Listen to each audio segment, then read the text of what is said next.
ഈ വാർത്ത നിങ്ങൾക്കായി അവതരിപ്പിക്കുന്നത് എലഗൻസ് വിത്ത് പെർഫെക്ഷൻ. ആഭരണങ്ങളുടെയും കോസ്മെറ്റിക്സിന്റെയും വലിയ കളക്ഷൻ. ഗ്രാൻഡ് ലേഡീസ് ഹബ്, 3 പീടിക. ഇനി വിവാഹം ഇന്റിമേറ്റ് മാട്രിമോണിയിലൂടെ ഒറ്റത്തവണ രജിസ്ട്രേഷൻ, വിവാഹം വരെ സർവീസ്. ഇന്നും ഇഷ്ടങ്ങൾക്കൊപ്പം ഇന്റിമേറ്റ് മാട്രിമോണി, ബ്യൂട്ടിഫൈയിങ് യുവർ ലൈഫ്. ദേശീയ വായനാ ദിനാചരണത്തോടനുബന്ധിച്ച് ചന്ദ്രാപിനി എയ്ഡഡ് ഹയർ സെക്കൻഡറി സ്കൂളിൽ വൈവിധ്യമാർന്ന പരിപാടികൾക്ക് തുടക്കമായി.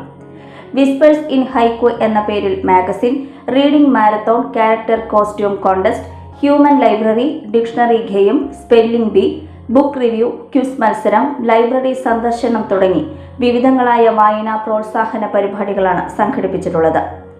വായനാ ദിനാചരണത്തിന്റെ ഭാഗമായി 120-ലധികം വിദ്യാർത്ഥികൾക്ക് ലൈബ്രറി പുസ്തകങ്ങൾ വിതരണം ചെയ്തു. സതീഷ് കുമാർ വിശാഖപട്ടണം ഉദ്ഘാടനം നിർവഹിച്ചു. രാഹുൽ കാര്യം നമ്മുടെ നാട്ടുകാരനാണ്. അതായത് നമ്മുടെ ഏങ്ങണ്ടിയൂർ സ്വദേശി, തൃശ്ശൂർ ജില്ലയിലെ ഏങ്ങണ്ടിയൂർ സ്വദേശിയാണ് രാഹുൽ കാര്യം കേട്ടോ. അപ്പോൾ അത് നമുക്ക് വലിയ അഭിമാനമാണ്. മലയാളത്തിലെ ആദ്യത്തെ സുവർണ കമലം നേടുന്ന സിനിമയാണ് ചെമ്മീൻ. ആദ്യത്തെ സുവർണ കമലം, അതായത് ഗോൾഡ് മെഡൽ നേടുന്ന സിനിമയാണ് 1965 മികച്ച, മലയാളത്തിലെ മാത്രമല്ല ദക്ഷിണേന്ത്യയിലെ, സൗത്ത് ഇന്ത്യയിലെ മികച്ച ചിത്രത്തിനുള്ള പ്രസിഡന്റിന്റെ സ്വർണ്ണ കമലം നേടുന്ന സിനിമയാണ് ചെമ്മീൻ. ഇനി നമുക്ക് പോകുന്നത് ഈ ചെമ്മീൻ എന്ന സിനിമയുടെ കഥ എഴുതിയ ആരാണെന്ന് അറിയോ? തകഴി ശിവശങ്കർ. വീണ്ടും കഴിഞ്ഞു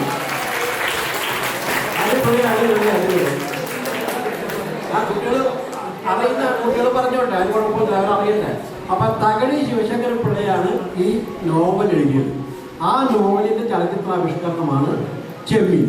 1956 ഈ നോവൽ എഴുതുന്നത്. 56 ഞാൻ ജനിച്ചിട്ടില്ല, ഞാൻ 59 ജനിക്കുന്നത്.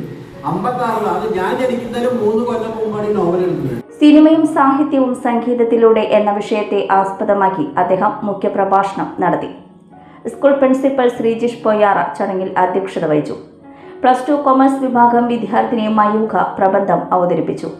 TN Ajay Kumar, convener baby Shajna, staff secretary Prabhitha തുടങ്ങിയവർ സംസാരിച്ചു. ലോകം ഇത്ര വേഗത്തിലാണ് നീങ്ങുന്നത്. ഓരോ നിമിഷവും സന്തോഷം മാത്രം. ഓരോ വസ്ത്രങ്ങൾക്കും ഒരു കഥയുണ്ട്. ആഘോഷത്തോളം വളർന്ന സ്വപ്നങ്ങളുടെ കഥ.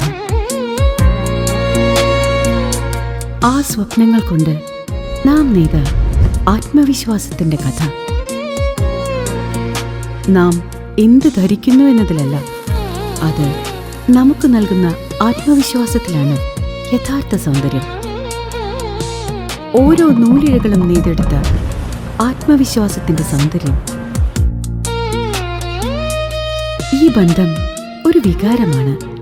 നിങ്ങൾക്കായി മാത്രം നെയ്തെടുത്ത പട്ടിന്റെ കഥ. Beauty silks. വാക്കുകൾ നിശബ്ദമാകുമ്പോൾ വസ്ത്രങ്ങൾ സംസാരിക്കട്ടെ.